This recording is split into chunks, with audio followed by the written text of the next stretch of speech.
সবাইকে অনেক অনেক ধন্যবাদ।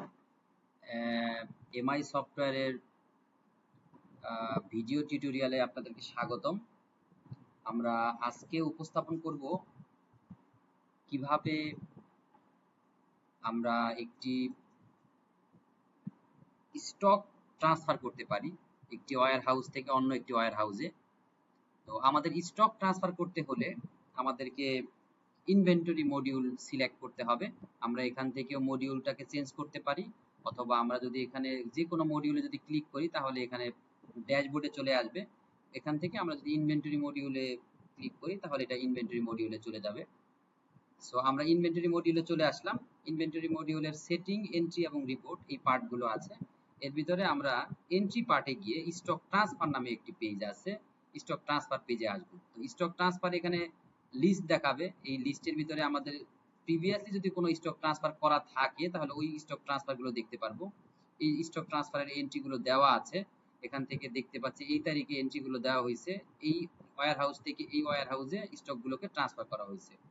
আর এখান থেকে আমরা দেখতে পারি যে কি আইটেমটা ট্রান্সফার করা হয়েছে, এটা আমরা এখান থেকে দেখতে পারি।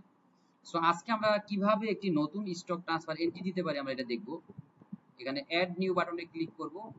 এখানে আছে ট্রান্সফার ফ্রম, এর মানে কোন ওয়্যার হাউস থেকে ট্রান্সফার হবে। যেমন আমরা এখানে র মেটেরিয়াল যে সেন্ট্রাল ওয়্যার হাউস আছে এখান থেকে আমরা প্রোডাকশন ফ্লোরে, ডব্লিউআইপি প্রোডাকশন ফ্লোরে আমরা মাল পাঠাবো। এখানে আমাদের 27 তারিখ ডেট হচ্ছে এবং এখানে আমরা আইটেম দিব। যেমন আমরা হচ্ছে আইটেম 2 দিলাম, তাহলে এখান থেকে দেখা যাচ্ছে যে 716টা আইটেম আছে আমাদের এই ওয়্যার হাউসে। তাও আমরা 716টার মতো এখান থেকে ট্রান্সফার করতে পারবো। আমরা এখান থেকে দেখা গেছে যে আমরা 100 ট্রান্সফার করে দিলাম। এখানে যদি কোনো নোট থাকে ওই নোটটা এখানে দিতে পারি যে এই পারপাজে ট্রান্সফার করা হচ্ছে। So for production purpose,